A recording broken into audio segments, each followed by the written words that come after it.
Здравствуйте, дорогие друзья, уважаемые любители спорта. Вы смотрите еженедельную программу «Про спорт». Футбольный клуб «Ангушт» в домашнем матче обыграл «Динамо-2» из Махачкалы со счетом 4-0 в рамках четвертого тура второй лиги дивизиона «Б». Отличились Егор Кравцов и Владимир Каспарян. Они забили по одному голу, дубль оформил Магомед Гугуев. Три предыдущие игры назрановцы провели на выезде. В регионе впервые прошел первый этап Кубка России по 3D-стрельбе из лука и арбалета. Соревнования принимал Республиканский спортивно-тренировочный центр «Мужичи». Лучники выступали в различных дисциплинах. Они стреляли по мишеням, имеющим вид настоящих животных, натуральную величину в условиях естественного ландшафта. В турнире принимали участие около 200 спортсменов, в числе которых чемпионы страны и мира.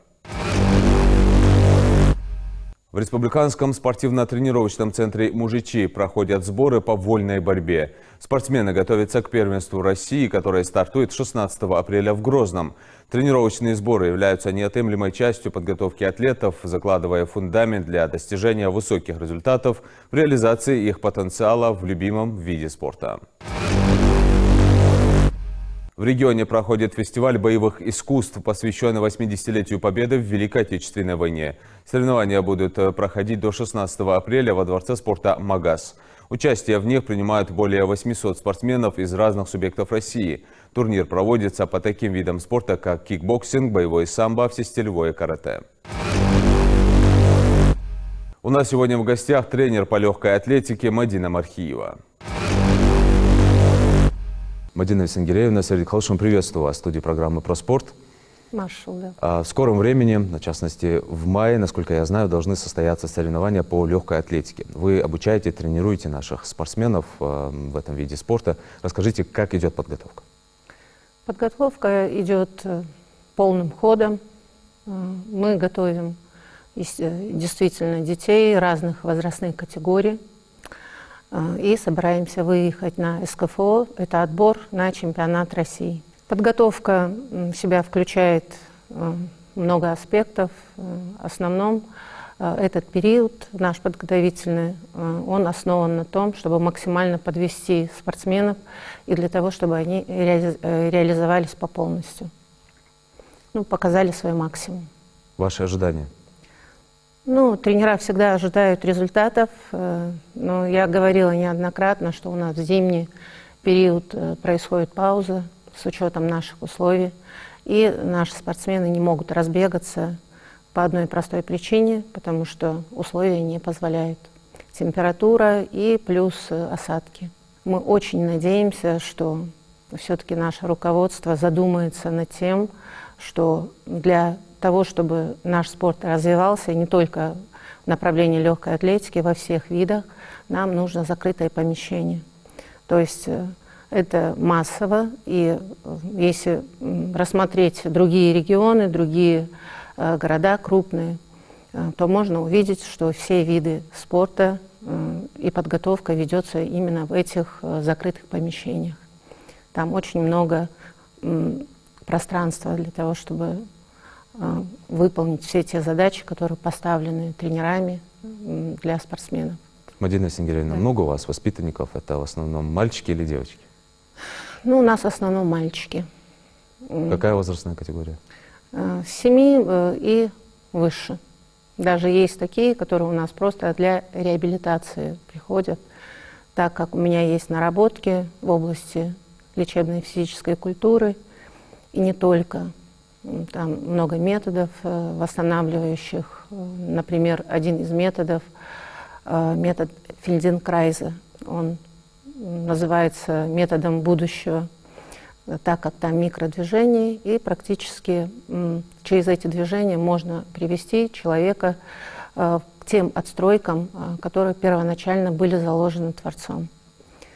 Многогранно все.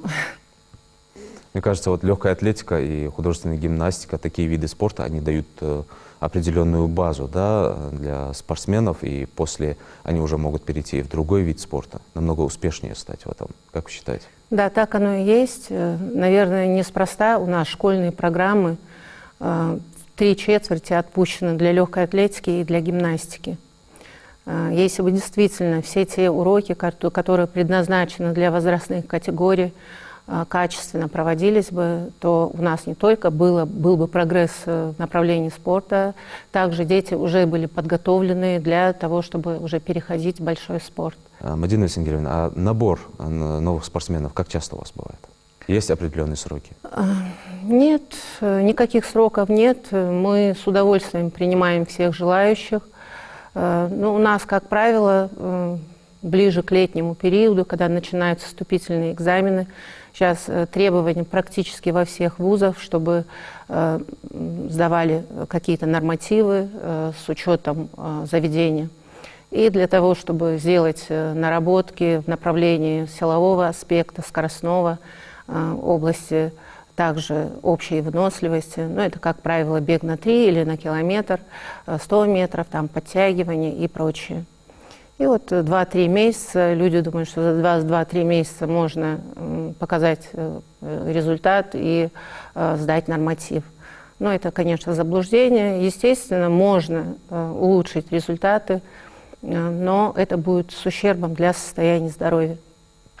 Здесь тоже есть свой подход, есть свои тонкости, и организм должен плавно переходить от простого к сложному. Ну, знатоки в этом деле, они подтвердят то, о чем я на данный момент говорю.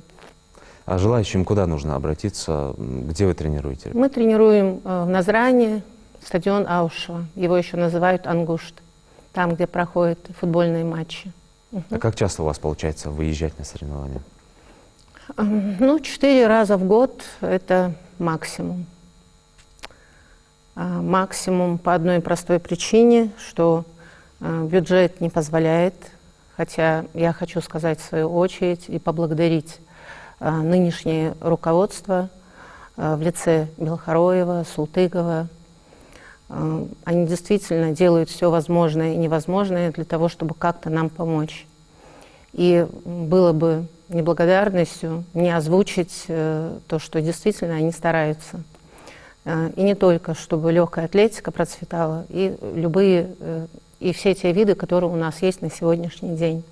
Даже конференции, которые у нас ежегодно проходят в Москве, приурочены как раз-таки для того, чтобы пропагандировать легкую атлетику, отчетно-выборочные конференции.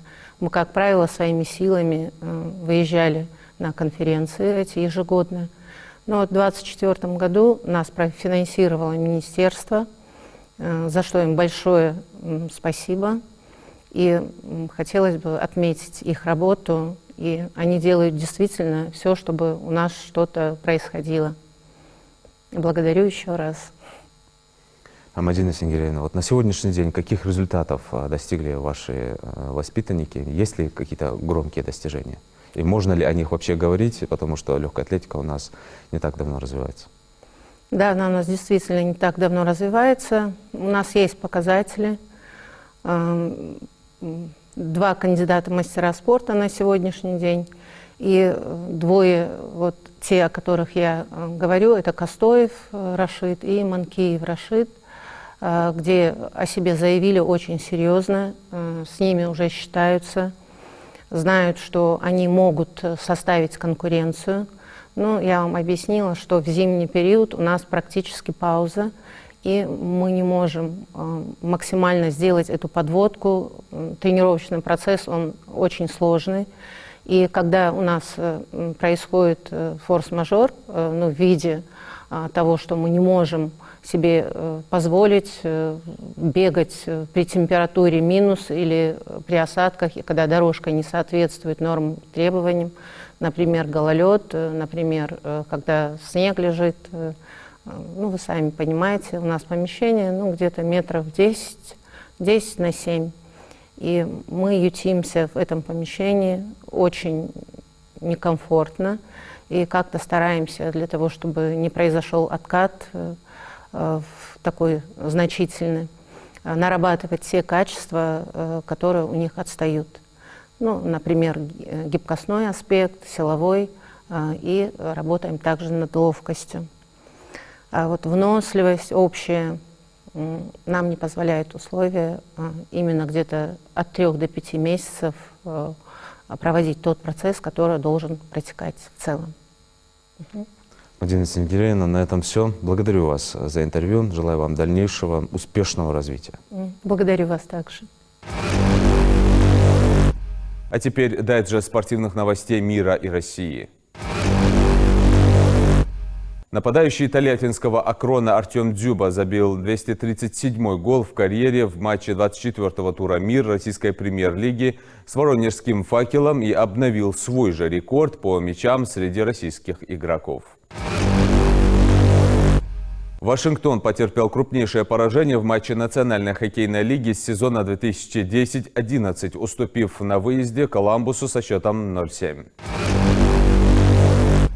Программа 24-го тура «Мир» российской премьер-лиги продолжилась в субботу 4 матчами. Претенденты на медали по-разному провели игры. ЦСКА победил, московская «Динамо» сыграла в ничью, а столичный «Локомотив» потерпел поражение. Россиянка Диана Шнайдер поднялась на 13-е место в рейтинге женской теннисной ассоциации WTA, обойдя сменившую спортивное гражданство на австрийское Дарью Касаткину. Российский фехтовальщик Никита Горин завоевал бронзу юниорского чемпионата мира по фехтованию. Соревнования проходят в Китае. На этом наша программа подошла к концу. Следите за нами в социальных сетях. Если у вас есть вопросы, комментарии или предложения, не стесняйтесь связаться с нами. Мы ждем вашей обратной связи и готовы быть лучше для вас. Будьте в отличной форме и до встречи в следующем выпуске.